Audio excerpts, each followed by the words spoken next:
इस प्रॉब्लम को हम लिखते हैं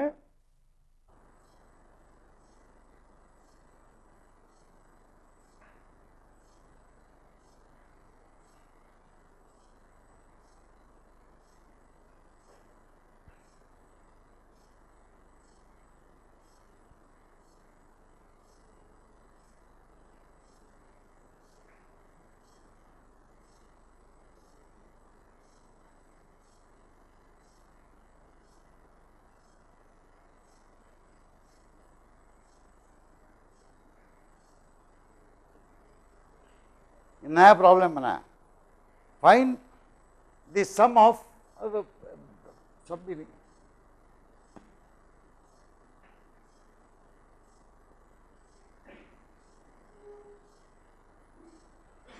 find the maximum of positive integers given as input. इसका क्या मतलब हुआ?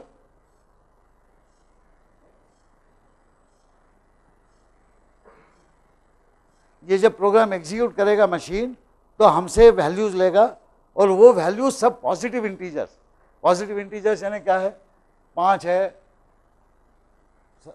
71 है, 25 है, 82 है, 12 है, 15, 17 है, 21 है, जो भी, ये सब पॉजिटिव वैल्यू।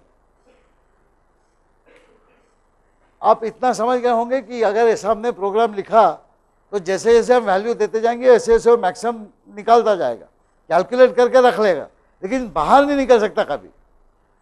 ये हमारे लिए भी दिक्कत है। अगर हमारे पास मान लीजिए खाली ये 7 नंबर हैं, उनमें से मैक्सिमम निकालना है, तो ये 7 नंबर देने के बाद हमें कुछ देने लायक है ही नहीं, तो हम बताएंगे कैसे मशीन को कि भैया अबे हमें कुछ देना नहीं। और जो भी बताएंगे उसी को कंप्यूटर ने कंडीशन मान लेना चाहिए कि अभी कुछ नहीं करना है, आगे बंद करो काम। इसके लिए आर्टिफिशियल कंडीशन ये सोचती है कि अगर पॉजिटिव इंटीजर्स का मैक्सिमम निकालना है तो उसमें 0 तो होगा नहीं, तो हम ऐसा प्रॉब्लम में और लिख देते हैं 0 will be given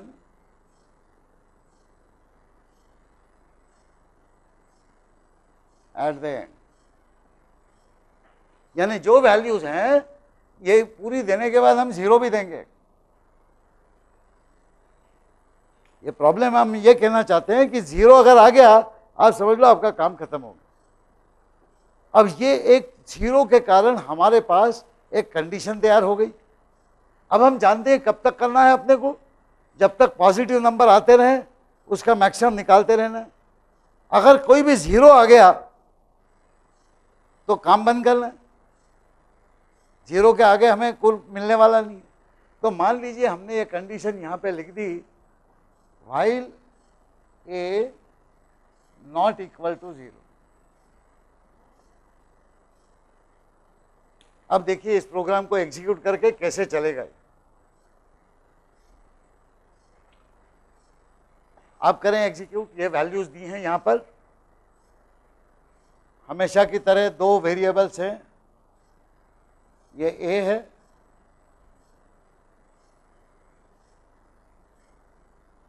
ये m है।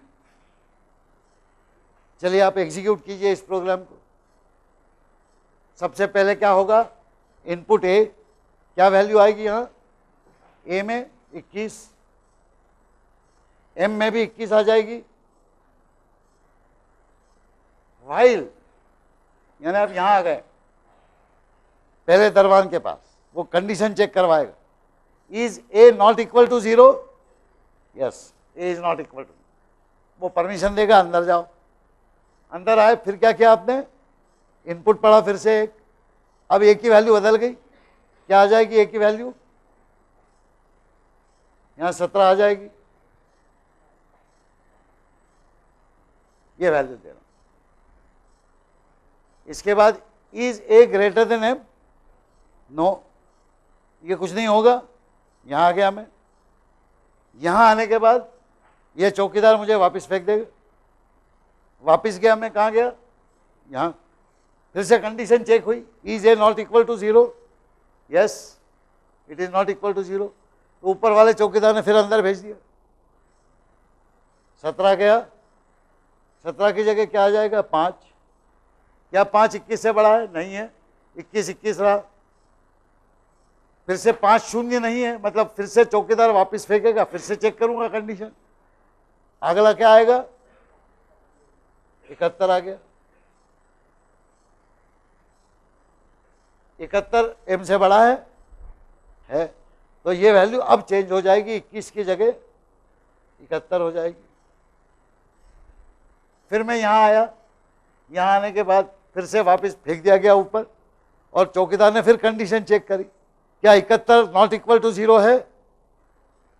71 इज नॉट इक्वल टू 0, सही है। फिर से अंदर जाओ, अब क्या होगा? अंदर आए तो सी इन 82 लिखा था क्या मैंने, और 25 आएगा। वही हाल होगा, 25 का कुछ होने वाला नहीं। फिर 25 के बाद में फिर एक चक्कर लगाएगा, 82 आएगा। क्या 82 71 से बड़ा है? तो ये 71 की जगह 82 यहाँ लिख देगा। लेकिन 82 0 नहीं है, तो फिर से जाएगा अंदर, अंदर जाके नई वैल्यू पड़ेगा 12। यहाँ पे क्या आ जाएगा? 12। ओ सॉरी, तो क्या 12 82 से बड़ा है? नहीं, सॉरी, ये सवाल बाद में आएगा। क्या 12 नॉट इक्वल टू 0 है? पहले ये, हाँ, तो नहीं सॉरी, यहाँ पहले इनपुट किया है इसने 12 कंपेयर होगा इसके साथ। 12 82 से बड़ा नहीं है, तो m वैसा का वैसे ही रहेगा। लेकिन यहाँ आने के बाद ये दरवान मुझे वापस जब फेंकेगा तो फिर से आऊँगा मैं, क्योंकि 12 0 नहीं है। अब यहाँ पे जब सी इन पढ़ा जाएगा, इस बार इसकी वैल्यू क्या हो जाएगी? 12 के बाद ये देखिए वैल्यू 0 हो गई, लेकिन काम रुका नहीं है, क्योंकि कंप्यूटर ने ये कंडीशन तो यहाँ चेक कर ली। उस समय 12 थी वैल्यू, तो वो 12 थी, इसलिए वो यहाँ चला आया। अब इसने 0 पढ़ा है, यहाँ हम कुछ चेक नहीं कर रहे, यहाँ खाली चेक कर रहे हैं is a greater than m. क्या 0 82 से बड़ा है? नहीं है, ये असाइनमेंट नहीं होगी। यानी हमारा एम जो है सही सलामत बरकरार रहेगा मैक्सिमम। इसके बाद हम यहाँ आएंगे, फिर ये दरवान ऊपर फेंकेगा। लेकिन अब की बार ये जब सवाल पूछा जाएगा is a not equal to 0, जवाब मिलेगा sorry no, a is equal to 0। और ए इज इक्वल टू 0 के कारण ये जो पूरा प्रोग्राम है वो यहाँ से यहाँ निकल आएगा। यहाँ हम लिख देंगे सी आउट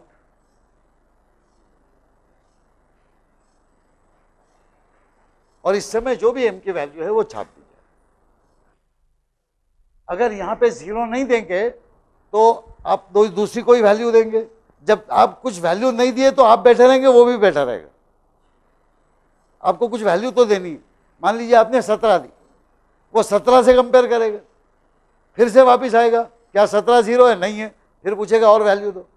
मतलब वो भूत बन जाएगा, वो फिर चलता रहेगा। और जब तक आप 0 वैल्यू नहीं देते चलता रहेगा, क्योंकि हमने कंडीशन ही इस तरह से लिखी है कि 0 will be given as input to terminate. लेकिन इनका जो सवाल ये इन्होंने पूछा उसका एक और अर्थ आप निकालें।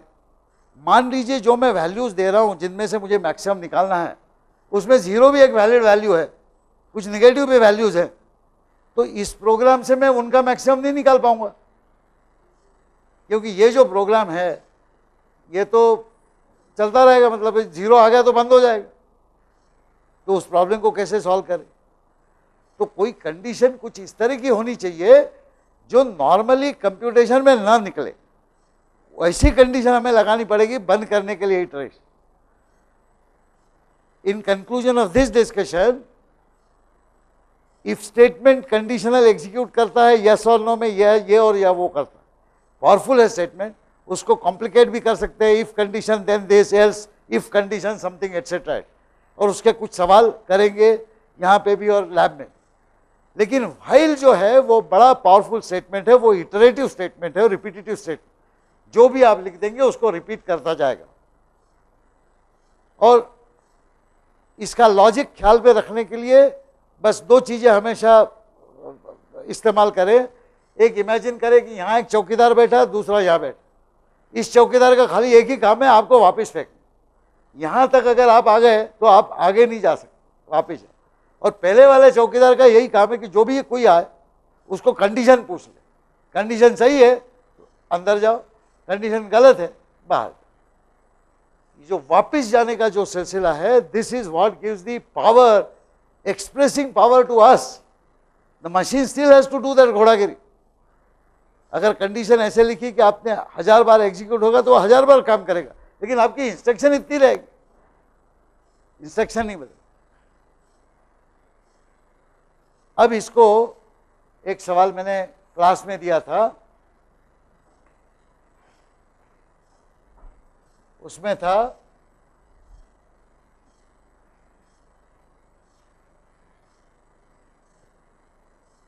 फाइंड द मैक्सिमम ऑफ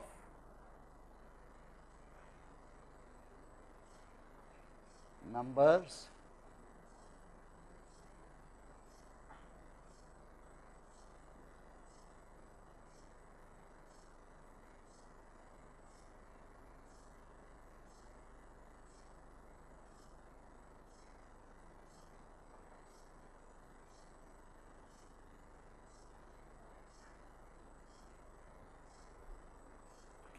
कुछ है मेरा हीट ट्रांसफर या ऐसा कोई तो भी एक्सपेरिमेंट है, कुछ लैब है जिसमें मैं इनपुट वैल्यू जो आती है मेरी, कुछ लोएस्ट टेम्परेचर मेरा -28.5 डिग्री सेंटीग्रेड है और हाईएस्ट टेम्परेचर 195.8 डिग्री सेंटीग्रेड। मेरा कोई एक्सपेरिमेंट है, हजारों रीडिंग आती है उसमें, और वो दिन भर कोई तो भी सेंसर अपना कलेक्ट करता रहेगा। आखिरी में शाम में मुझे ये पता चलना है कि मैक्सिमम वैल्यू कितनी हो गई।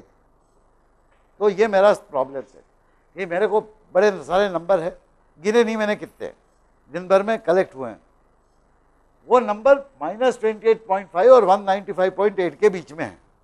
अब आप मुझे एक प्रोग्राम लिख के दो जिससे ये पता चले कि उनमें मैक्सिमम कौन सा है। लिखिए, हाँ, मैक्सिमम वैल्यू कौन सी है। इनपुट वैल्यू दी जाएगी जो इस रेंज में, हर वैल्यू इस रेंज में होगी। यानी इनपुट वैल्यू अब क्या हो सकती है, 12.3 हो सकती है, -7.8 हो सकती है, 112.9 हो सकती है। ये सब वैलिड वैल्यू, हर वैल्यू जो है इस रेंज में होगी, ऐसा कहने का मतलब। और ऐसी कितनी भी वैल्यू हो सकती, मुझे खुद को पता नहीं कितनी वैल्यू। वो अपना एक्सपेरिमेंटल सेटअप करके रखा है लैब में, वो दिन भर में वैल्यू फेंकता जाता है, हर 2 सेकंड के बाद एक वैल्यू। तो घंटे भर में 3600 वैल्यूज या 1800 वैल्यू आ जाएगी, और 10 घंटे चलाऊं तो 18000 वैल्यूज आ गई। अब 18000 वैल्यू में मुझे मैक्सिमम पता करना। ये 18000 वैल्यू का इनपुट बना दिया मैंने, हर वैल्यू इस रेंज में है। अब आप प्रोग्राम लिखो, मैंने एक बंदा बिठा दिया वहाँ मशीन पे, आप बोलोगे ये प्रोग्राम लिख दिया, तो आप जैसे चलाओगे वो इनपुट करता जाएगा। लेकिन अब आप प्रोग्राम लिखिए, ये ख्याल रहे कि आप a नॉट इक्वल टू 0 वाला हिसाब नहीं चला सकते आप, क्योंकि 0 भी वैल्यू हो सकती है इसमें, बिल्कुल वैलिड वैल्यू है। अगर आपने वो प्रोग्राम चलाया इधर, 2 चीजें देखते हैं उस प्रोग्राम में और इसमें क्या करना पड़ेगा। पहले तो अव्वल ये है कि इंटीजर नहीं हो सकता a और m, क्योंकि फ्रैक्शनल वैल्यूज है। तो सबसे पहले मुझे क्या लिखना पड़ेगा, फ्लोट a। चलिए ये तो सिंपल था, लेकिन सबसे बड़ी दिक्कत मुझे यह है, ये प्रोग्राम नॉर्मली चल सकता था, लेकिन ये प्रोग्राम जो है 0 वैल्यू आने के साथ बंद हो जाता है। अब मेरी वैल्यू तो 0 वैलिड वैल्यू होगी, 0 मान लीजिए, तीसरी वैल्यू 0 हो गई 18000 वैल्यू में, तो बाकी वैल्यू कुछ होएगा ही। तो अब क्या किया जाए, इतना ही सोचना है, बाकी तो प्रोग्राम होगा ही रहे। तो 2 अलग अलग कंडीशन 2 अलग अलग लोगों ने बताई हैं, दोनों सही।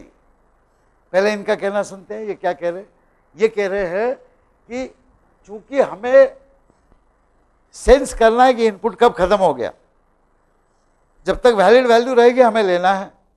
तो अगर जैसे हमने 0 लिखा था पिछले टाइम, 0 क्यों लिखा था कि सब पॉजिटिव इंटीजर्स थे, उनमें 0 हो ही नहीं सकता था। उसी तरह से अगर रेंज है, इस रेंज में हमारी वैल्यूज होंगी, तो हम कोई भी ऐसी वैल्यू मन में सोच लें जो इस रेंज के बाहर है। मान लीजिए -1000, ठीक है। तो जो भी इनपुट आएगा हम कितने 18,000 वैल्यूज देते जाएंगे, बाद में -1000 दे देंगे। और हम इस तरह प्रोग्राम लिखेंगे कि अगर -1000 वैल्यू आ गई, काम काम खत्म करो, छुट्टी हो गई। तो क्या यह संभव नहीं कि हम यहां लिख दें while a not equal to -1000? मान लीजिए ऐसा लिख दिया हमने, पहली वैल्यू पड़ी, क्या वो -1000 तो हो ही नहीं सकती कोई वैल्यू, तो करता जाएगा। लेकिन जब हमारी सब वैल्यूज इनपुट देके हो जाएगी, हमने यूजर को बोल रखा है is given in the end. ये यूजर ने हमें नहीं बताया, हम उसे बता रहे हैं कि हमारा प्रोग्राम चलेगा, लेकिन बाद में -1000 जरूर लिख दें। अगर ऐसा है तो वही वो जीरो वाला हिसाब हो गया, जीरो की जगह -1000 हो गया। इसमें खाली एक दिक्कत, लॉजिकली आपने जो बताया वो बिल्कुल सही है। दिक्कत यह है कि अब ए फ्लोटिंग पॉइंट है, और फ्लोटिंग पॉइंट में जो इनपुट में आप नंबर देते हैं और जो प्रोग्राम में असाइन होते हैं, उसकी एग्जैक्ट इक्वालिटी टेस्ट करना बड़ा मुश्किल हो। आपको याद होगा कि कैलकुलेशन में 4.012 ऐसा आंसर आया, तो इंटीजर में कन्वर्ट होते समय 4 हो जाएगा। दो फ्रैक्शन में अलग अलग तरह से कन्वर्ट हो सकता है। इन जनरल तकाजा ये है कि फ्लोटिंग पॉइंट नंबर्स हों तो कभी भी खाली इक्वालिटी के लिए या नॉन इक्वालिटी के लिए चेक ना करें, हमेशा उसको greater than equal to, less than equal to ऐसा।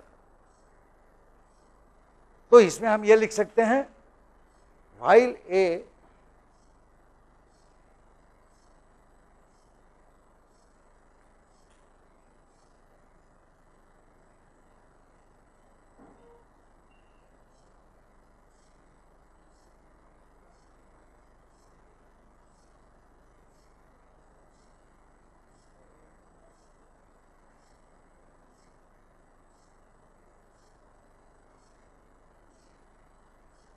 देखिए मैंने क्या लिखा, व्हाइल ए ग्रेटर देन -50। ये -50 कहां से आया?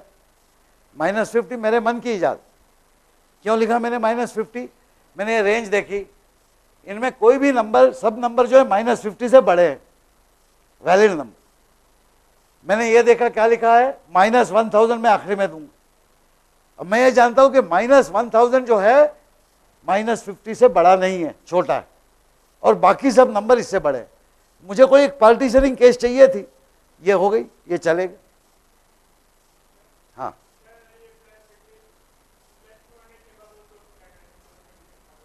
नहीं, ये देखिए, पहले तो हम अभी ये समझ रहे हैं कि जो वैल्यूज दी गई हैं वो इसी रेंज में हैं, कोई भी गलत वैल्यू नहीं दी गई, तभी ये प्रोग्राम चलेगा। जो वैल्यूज दी गई हैं उस इस रेंज में हैं, ऐसा हमने अज्यूम किया है। तो कोई भी आदमी जो वैल्यू है वो 195.8 से ज्यादा वैल्यू नहीं देगा, क्योंकि मेजर ही नहीं हुई। प्रॉब्लम जो है वो ये है, ये वैल्यूज दी गई हैं, इनके बीच में मैक्सिमम निकालो। इनका सवाल जो दूसरा महत्वपूर्ण यह है कि मान लीजिए जो इनपुट वैल्यू देते समय किसी ने गलती कर दी, 250 कर दिया, तो क्या करेंगे? प्रोग्राम जो है वो 250 को फिर मैक्सिमम निकाल देगा, हालांकि वो सही नहीं होगा। उसके लिए जब बड़े इनपुट पढ़े जाते हैं, हम आगे देखेंगे क्लास में कि जब बड़ी संख्या में इनपुट पढ़े जाते हैं तो उसके लिए अलग से एक वैलिडेशन प्रोसेस होता है। तो इनपुट लेने के बाद में हम एक और इफ स्टेटमेंट लगाएंगे, if value is not greater than this and not less than this, then output गाली गाली गाली, wrong value, and ask him give correct value again, क्योंकि काम बंद तो नहीं कर सकते। वो हम आगे देखेंगे। इस समय हम खाली इटरेशन कंट्रोल के हिसाब से देख रहे हैं कि इटरेशन को कैसे कंट्रोल किया जाए, इनफाइनाइट लूप ना बन जाए, और उसके लिए हमने ये एक आर्टिफिशियल नंबर लिख दिया। लेकिन इससे भी बढ़िया जो आपका जो सजेशन है कि वो रेंज के बाहर भी नहीं होना चाहिए, और वैसा ही हमारे उस मित्र ने भी कहा था कि कंडीशन कुछ इस तरह से लिखें कि जो दिया है उसी रेंज में नंबर आना चाहिए, तो व्हाइल में आगे बढ़ेंगे, नहीं तो नहीं बढ़ेंगे। यानी कोई भी नंबर इस रेंज के बाहर हो गया तो हमारा व्हाइल खत्म हो जाए। तो उसके लिए क्या कंडीशन लिखी जाएगी यहां पर?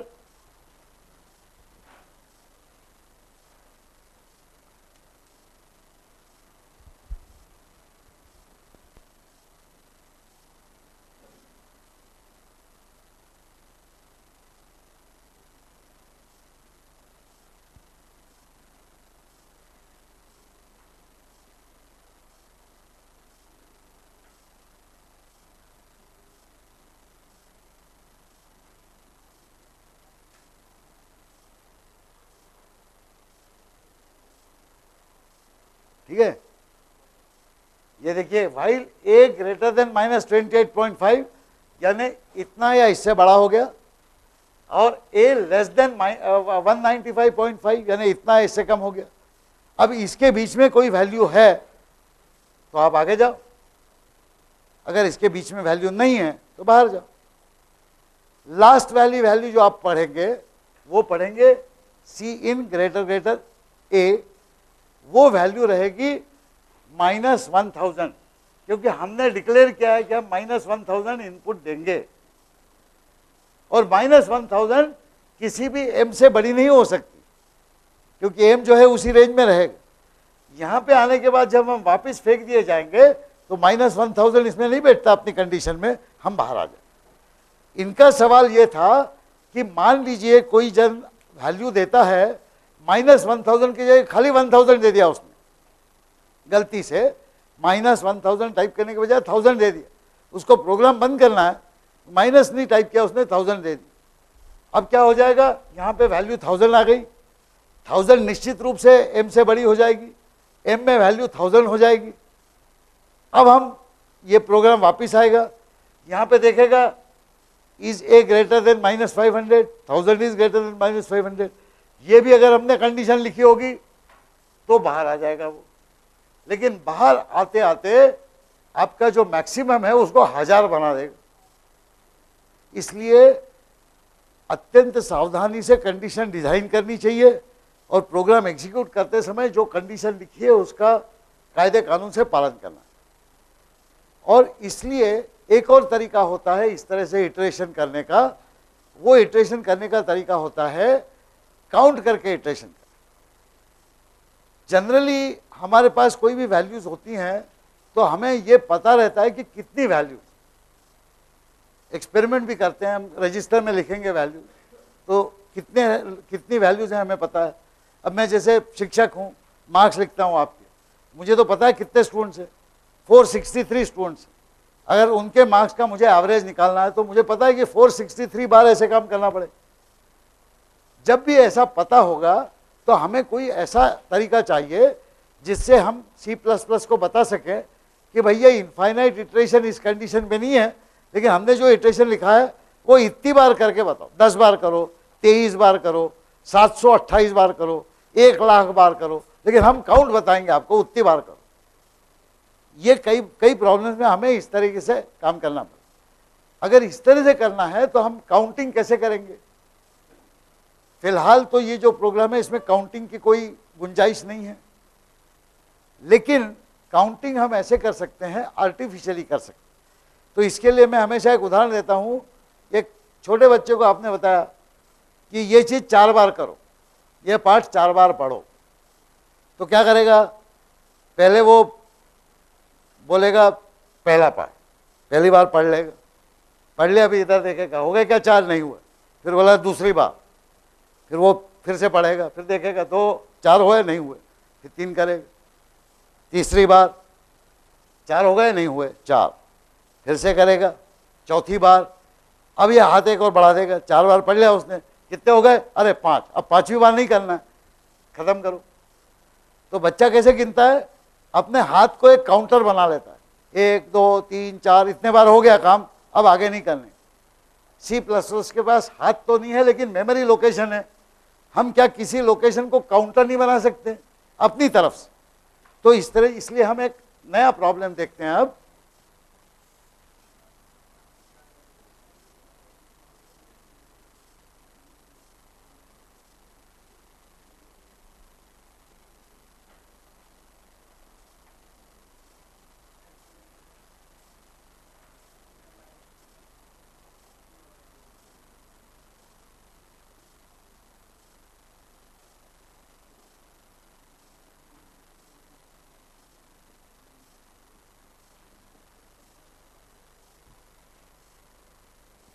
ये प्रॉब्लम सॉल्व करें। Find sum of n numbers, value of n itself is given as input. तो मान लिए मुझे 17 5 -3 6 एंड 12, इनको ऐड करना है। ये कितने नंबर हैं? 1 2 3 4 5। तो इस सबके अलावा मैं 5 भी एक वैल्यू दूंगा इनपुट, जो n की वैल्यू रहेगी।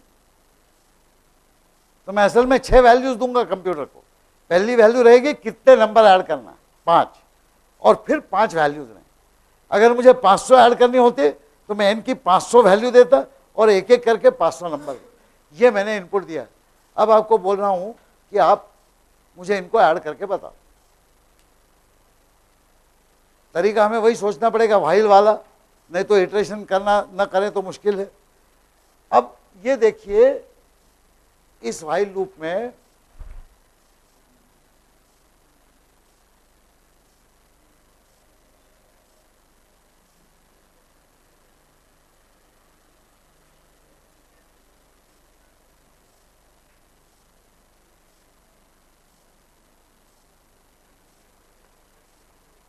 इन दो स्टेटमेंट्स को ध्यान से देखें। Input A, sum is equal to sum plus ए।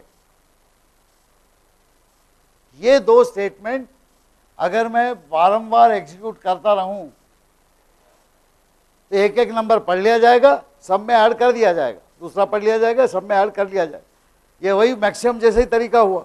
मेरे पास दो लोकेशन है, एक में एम पढ़ा है, सम पढ़ा है, और एक में वैल्यू है ए की। तो अब देखें, अगर इसको मैं बार बार एग्जीक्यूट करूं तो क्या होगा? पहले ही आएगा 17 इधर, 17 सम से ऐड होगा, सब में क्या है वैल्यू? पता नहीं है, पता नहीं है, शुरू में पता नहीं है वैल्यू, जीरो नहीं एज्यूम कर सकते आप, आपके मन में जीरो है। C++ के पास जीरो नहीं है, उसके पास 32 लाख भी हो सकता है, कुछ भी हो सकता है, -25,000 भी हो सकता है। जो उस लोकेशन में वैल्यू पड़ी है वो पड़ी है।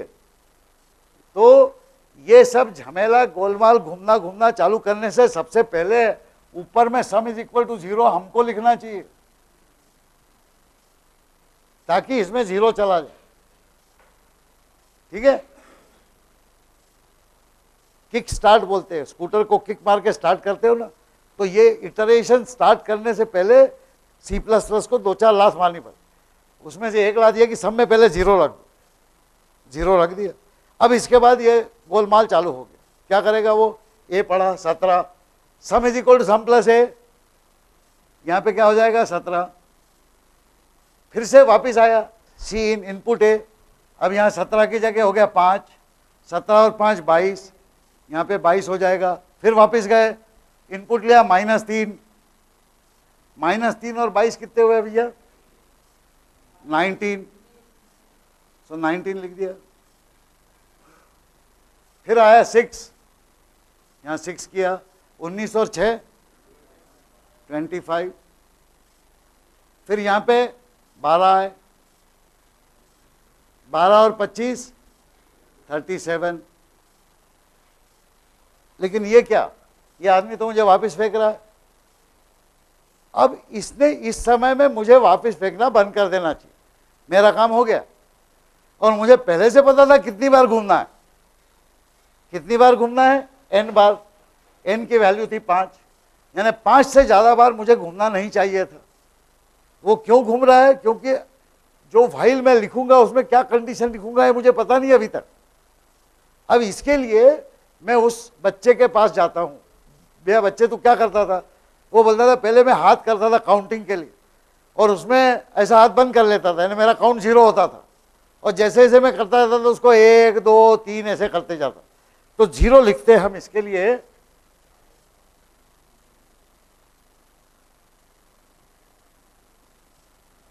यानी एक और वेरिएबल बना दिया काउंट नाम का। ये हमारे प्रॉब्लम से संबंधित नहीं है, काउंटिंग से संबंधित। काउंट इक्वल टू 0 कर दिया। जो उसी बच्चे जैसा, जैसे वो एक बार पाठ पढ़ने के बाद में 1 कर देता था, दूसरी बार पढ़ने के बाद 2 कर देता था, काउंट को बढ़ाता था 1 से, हम इसको यहां बढ़ा देंगे।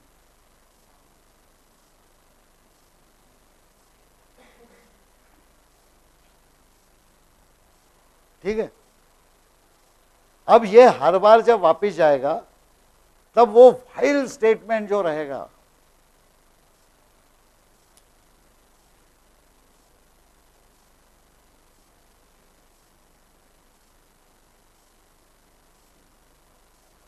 अब आप बताएं कि अगर मुझे ये इटरेशन n बार करना है, n बार, काउंट शुरू में 0 है, फिर 1 होगा, फिर 2 होगा, फिर 3 होगा, फिर 4 होगा, 0 1 2 3 4 में 5 बार हो जाएगा उसका काम। जैसे ही वो काउंट 5 हो जाएगा मुझे निकल भागना है। तो कब तक करते रहना है? 5 से कम है तब तक। तो यहां पे मैं क्या कंडीशन लिखूं?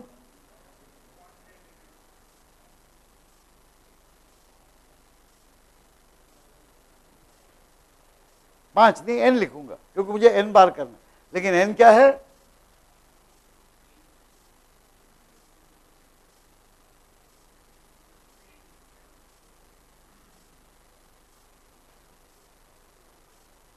अब ये जो लाल स्याही से जो लोग लिखे गए हैं, ये काउंटिंग की खासियत है। व्हाइल इटरेशन तो आप किसी भी कंडीशन से चलवा सकते, लेकिन अगर काउंटिंग करके चलवाना है उसको ठीक से, तो उसके लिए काउंट की एक मैक्सिमम वैल्यू पहले कहीं से डिसाइड कर लीजिए। यहाँ पे इनपुट दिए जा रहा है, हो सकता है कई बार आपको इंटरनली कैलकुलेट करना पड़े, लेकिन जो भी है n की वैल्यू हो जाना चाहिए। उसके बाद काउंट को इनिशियलाइजेशन होना चाहिए, उसके बाद काउंट की वैल्यू चेक करनी चाहिए n के अगेंस्ट, और जब तक n से छोटी है आप करते रहो इटरेशन। और ये काउंट को ऐड करना ना भूलें 1 से, क्योंकि नहीं तो काउंट चेंज ही नहीं होगा। ये तरीका समझ गए आप? इजी है। अब इसमें वेरिएशन देखिए, क्या ये जरूरी है कि काउंट को मैं 0 से चालू करूं? मान लीजिए मैंने उसको 1 से शुरू किया, अब कितने बार रन होगा इटरेशन? n-1 होगा। अगर मुझे n बार करना है तो क्या करना चाहिए? Count less than equal to n करूं। अगर मैंने जबरदस्ती count equal to count plus 3 लिख दिया यहां पे, अब n बार मुझे रन करना है, तो मैं क्या कंडीशन लिखूं?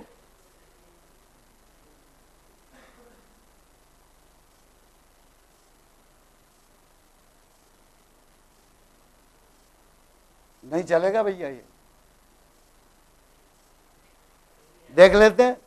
n की वैल्यू है 5, आपको 5 बार रन करना है। आपकी काउंट की वैल्यू आई 1, सही है कंडीशन।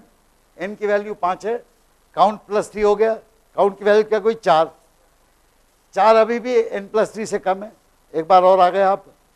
4 के बाद 7 हो गया, 7 भी अभी 8 से कम है, एक बार और आ गया। 7 और 3 10 हो गए, अब ये 10 से ज़्यादा हो गया। लेकिन आपने एग्जीक्यूट कितने बार किया? 4 बार, 3 बार। तो ये देखिए कितना इंपॉर्टेंट है कंडीशन लिखने के। असल में सही कंडीशन क्या होगी? 3 टाइम्स n। आप हर बार 3 ऐड कर रहे हैं ना, तो 3 गुणा कर दो उसको। लेकिन ऐसी इल्लत करने से क्या यह ज्यादा सही नहीं है? इसलिए उल्टे दिमाग से सोचो ही मत। काउंटिंग करना है तो बिल्कुल बच्चे से काउंट करो। आपने कोई भी बच्चा देखा है कि जो पहले 4 से काउंट शुरू करता है? उसको बोला 3 बार करना है तो पहले ऐसे हाथ कर लेगा और फिर बोलेगा 5 6, ऐसा कोई करता है? 1 से ही चालू करेगा। तो बच्चे जैसा रहना बिल्कुल सही है, गलती नहीं होगी कभी। काउंट 1 से शुरू करो, less than equal to n उसको चेक करो और 1 से बढ़ाओ, बराबर n बार चलेगा। हालांकि परीक्षा में पुस्तकों में मैंने ऐसे सवाल देखे हैं, for i equal to -23 semicolon, i equal to -23, while i less than equal to 73, i is equal to 2 star i plus 7। अब बोलो कितनी बार चलेगा? कंडीशन सही है उसकी, उस हिसाब से कुछ बार वो चलेगा, या 4 बार चलेगा, या 5 बार चलेगा, या 7 बार चलेगा, आप बता सकते हैं उसको कंडीशन को इवेल्युएट करके, एग्जीक्यूट करके। लेकिन ऐसा अगर कोई प्रश्न पूछे तो आपको उत्तर में ये लिखना चाहिए कि साहबजादे आपका दिमाग तो नहीं फिर गया, आप इस तरह से क्यों काउंटिंग करवा रहे हो? दुनिया में कौन ऐसा काउंटिंग करता है? कोई नहीं करता। अब चूंकि आप विद्यार्थी, आप ऐसा लिखेंगे नहीं, शायद मैं नाराज हो जाऊंगा, लेकिन कम से कम पेपर देने के बाद में बाहर आके तो मुझे बोलना चाहिए कि साहब ये आपने ठीक नहीं किया। क्या आप ऐसे काउंटिंग करते थे बचपन? आप पुस्तक पढ़ेंगे कई बार, इसलिए हम लोग बुक्स फॉलो नहीं करते, क्योंकि कई बार बुक्स में जो है वो इस तरीके से आर्टिफिशियल सवाल दिए जाते हैं जो कभी भी जिंदगी में हम लोग उस तरह से नहीं सोचेंगे, और सोचना नहीं चाहिए। जब C++ प्रोग्रामिंग इस कोर्स के लिए आप करेंगे, सीधा सिंपल तरीके से सोचिए, सिंपल तरीके से इटरेशन बनाएं। ये समझ गया? अब आपको एक सवाल देता हूं, ये प्रोग्राम आपको लिखना है।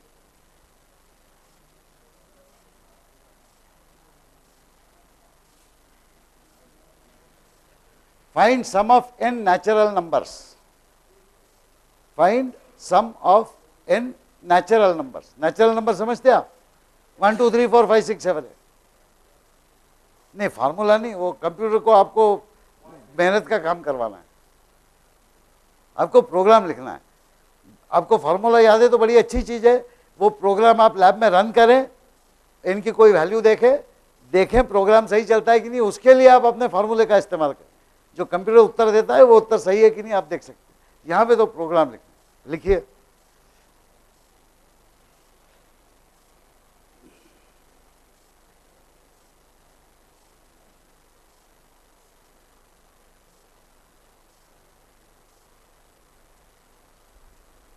लिख लिया? नहीं, पूरा प्रोग्राम लिखो इस बार। अभी जैसे आप जो भी आप लिखोगे वैसे के वैसे अगर टाइप किया तो C++ कंपाइलर क्या बोलेगा, सही है करके रन करना चाहिए, ऐसा लिखो।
You will ask me why have I spent time in writing down each one of these programs. While different people have made different mistakes, it is important for us to understand each one of them properly. So don't worry, by the way, if you have made those mistakes, these things will happen. And that's the reason why we have lab, where you type in and the C++ tells you whether it is right or wrong.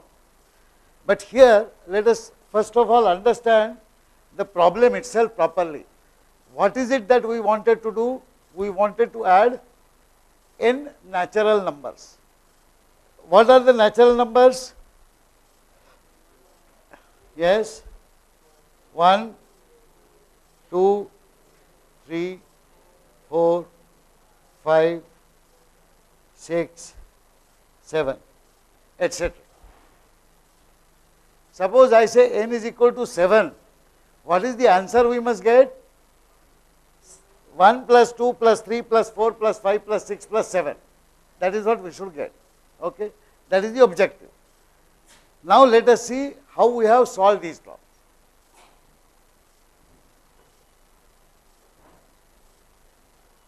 Int n, correct declaration. C in greater than n, okay. Sum equal to 0. Anything wrong with that? Sorry? Sum is not defined. It should immediately occur to you. This is the first and fundamental rule of C++. You cannot use a name unless you have declared it. And why you make a mistake? Because you don't write programs, you only read and you think you have understood. Only when you write and cross check again, writing is not sufficient. Before giving it to C++, you should read it again.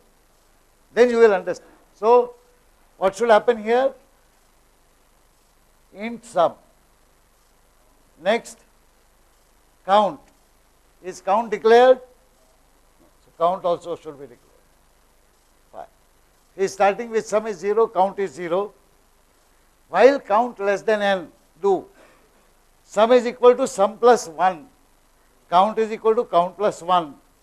He will execute this n times, but what is he adding in sum? Every time 1. Initially sum is 0, it will become 1, it will become 2, it will become 3. Just as count will become 1, 2, 3, 4, 5, sum will become 1, 2, 3, 4, 5. And what you will have here is sum is equal to n. It is not sum of n natural numbers, it is sum of 1 plus 1 plus 1 plus 1 plus 1. And as an added attraction, our friend is not even printing this. So there must be a C out statement.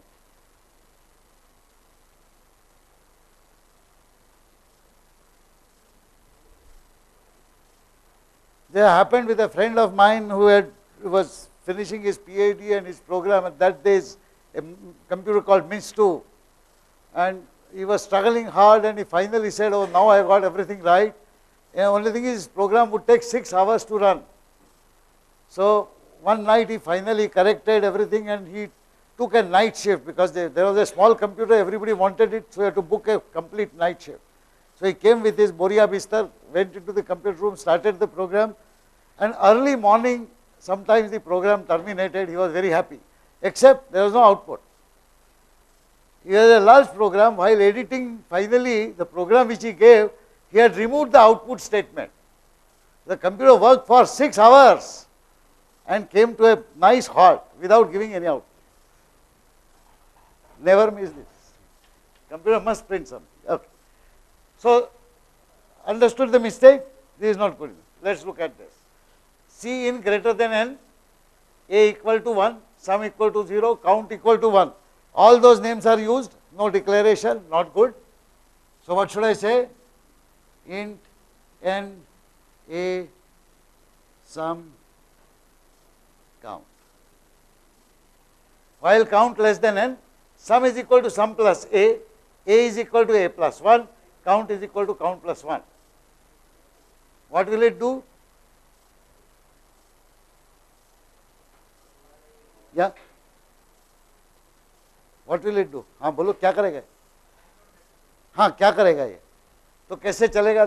शुरू में करते count equal to 1 है, n की value 7 है मान लीजिए जो लिखी थी, सम 0 है, पहली बार आया, काउंट लेस देन 7 है, सब में एक ऐड हुआ, फिर ए की वैल्यू 2 हो गई, वापस गया काउंट को बढ़ा के, फिर 2 ऐड हुआ, फिर 3 ऐड हुआ, यानी सम के अंदर जो है वो नेचुरल नंबर ऐड हो रहे हैं, क्योंकि आप नेचुरल नंबर को ए को एक से एक बढ़ा दिया।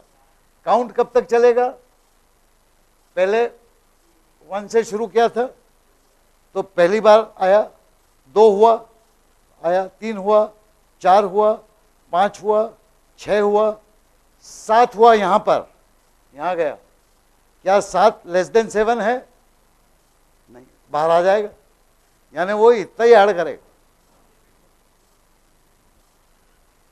अगर आप काउंट 1 से शुरू करते हैं तो इसको हमेशा less than equal to n लिखना ना भूलिए। अगर 0 से शुरू करते हैं तो less than n।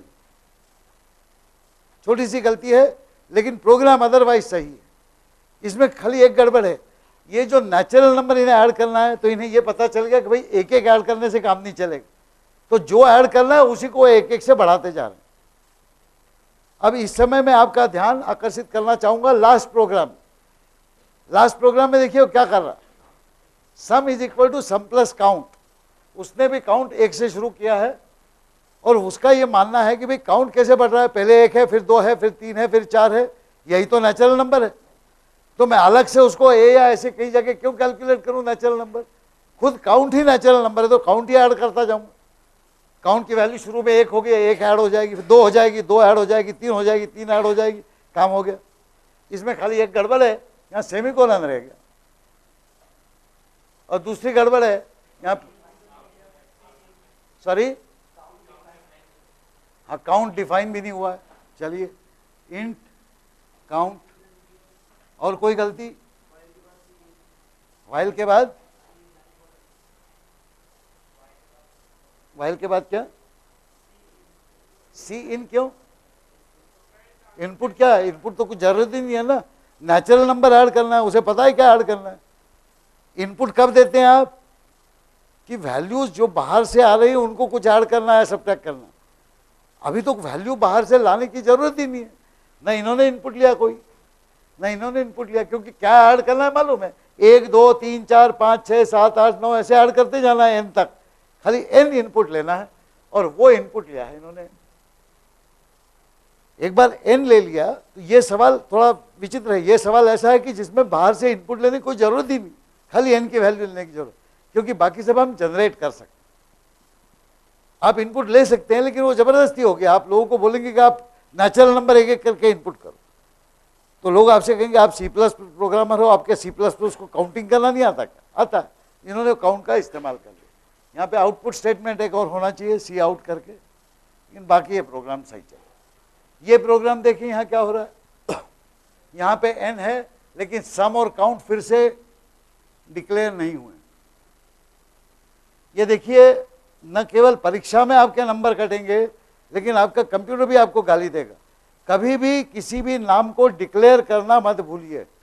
Int sum, int count, int x, int float y, जो भी है, नाम को डिक्लेयर करने के बगैर उठाइए। अब अपनी तरफ देख लीजिए, पैदा होते ही अपने को अपने माँ बाप नाम दे देते हैं, नाम नहीं दिया तो कितनी दिक्कत आएगी। ए ओ ऐसे करते फिरेंगे लोग, तो नाम होना जरूरी है। तो वो जो नाम अपने माँ बाप बड़े प्यार से और बड़ा समारंभ करके रखते हैं, यहाँ इतना समारंभ नहीं, खाली एक स्टेटमेंट लिखना है, लेकिन लिखना भूलिए मत, ये तो नाम लावारिस हो जाता। ठीक, आगे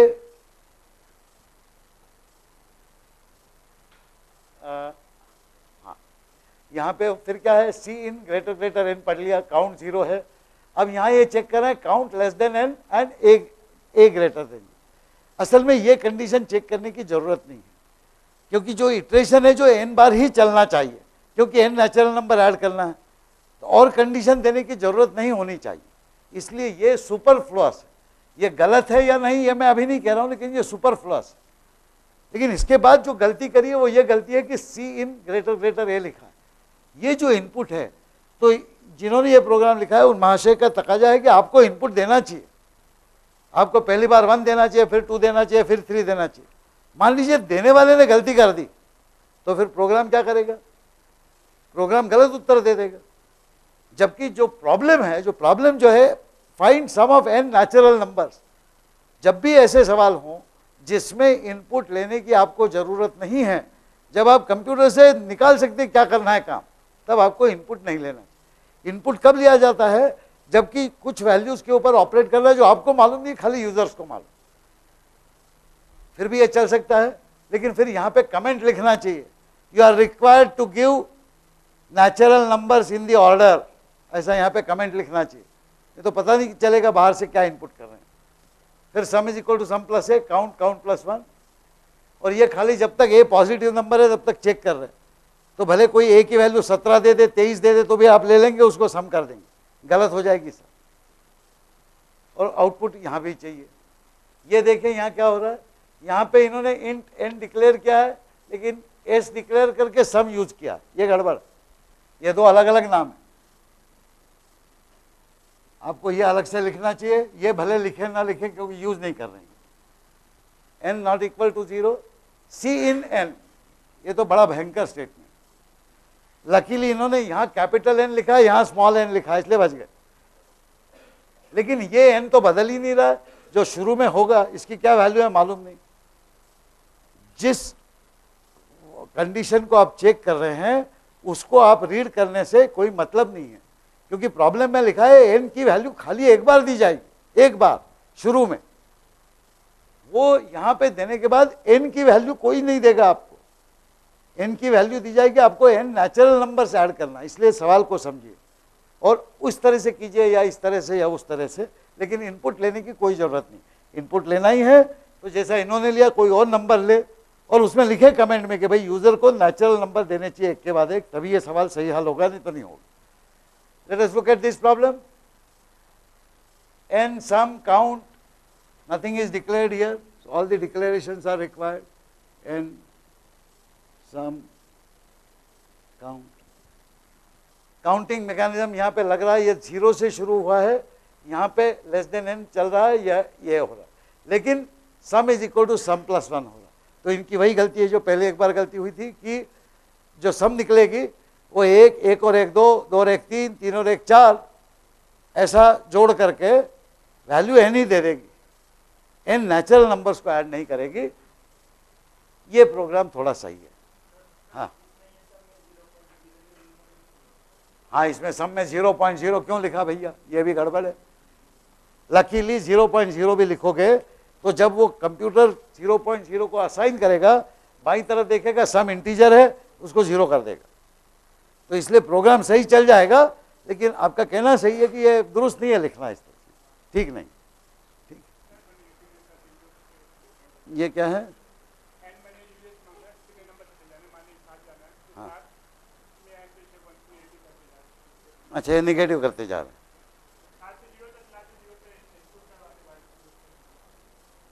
ये इन्होंने अपना एक और तरीका सोचा है।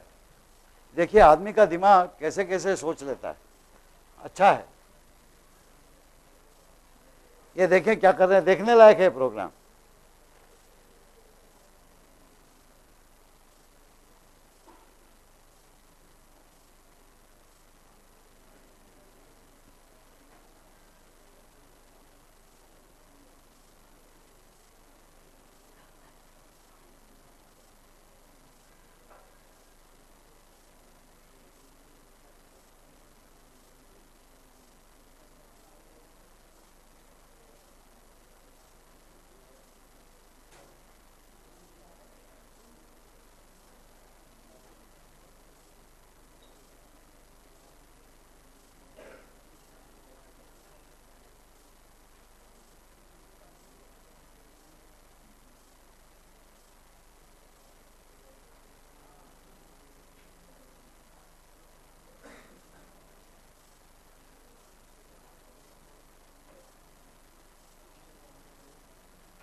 ये देखिए क्या कर रहे हैं प्रोग्राम में,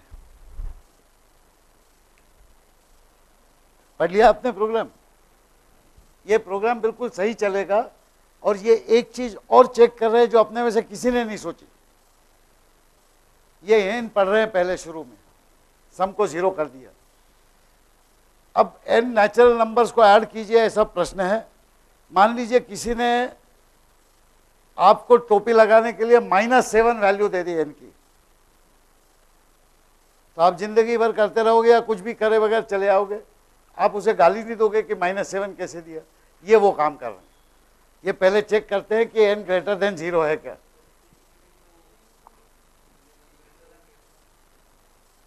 सॉरी, हाँ वो मेरी गलती, उनकी नहीं, उनकी होगी तो वो सुधार लें। ये अगर n ग्रेटर देन 0 है तो ये सब करेंगे, नहीं तो यहाँ आके मैंने लिखा नहीं है, यहाँ पे वो गाली दे रहे हैं, इनकरेक्ट वैल्यू ऑफ n। सही है, मतलब जो इनपुट को वैलिडेशन कर रहे हैं। चलिए छोड़िए, वो नहीं हुआ। लेकिन आगे जो कैसे लिखा देखिए आप, ये लॉजिक, ये काउंट वगैरह को यूज ही नहीं कर रहे हैं। n नेचुरल नंबर्स को ऐड करने से 7 नंबर को ऐड करना है, तो उधर काउंट तो दे रखा है 7।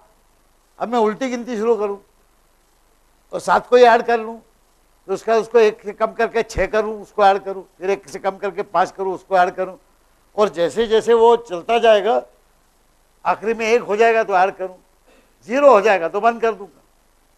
तो ये वो बिल्कुल वो एक होशियार बच्चे की तरह कर रहे हैं कि जो पहले वो 5 बार करो बोला तो पहले ऐसा हाथ खड़ा कर दे, 1 बार किया 1 कम, 2 बार किया 2 कम, 3 बार किया 3, देखता रहे, 4 बार किया कम हो गया, ये उल्टा कर। तो ऐसे उल्टी गंगा भी बहेगी लेकिन सवाल उत्तर सही निकलेगा। तो ये थोड़ा ये क्या कर रहे हैं, अलग से काउंटिंग मैकेनिज्म की इनको जरूरत नहीं है, वो एन को ही काउंट करके यूज कर रहे हैं। इसमें एक ही गड़बड़ है, ये प्रोग्राम में एन की जो वैल्यू दी थी 7, 24 जो भी दी थी वो गायब हो जाती। जब तक आप अपना काम खत्म करोगे तो वैल्यू 0 हो जाएगी। ये प्रोग्राम सही चलेगा अगर आपका मकसद एन नेचुरल नंबर्स को ऐड करना है खाली।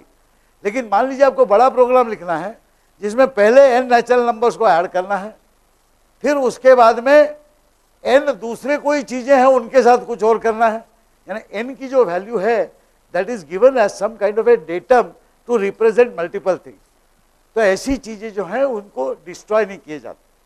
हाँ, तो उसके लिए क्या करना चाहिए, ये लॉजिक भी आपको यूज करना है।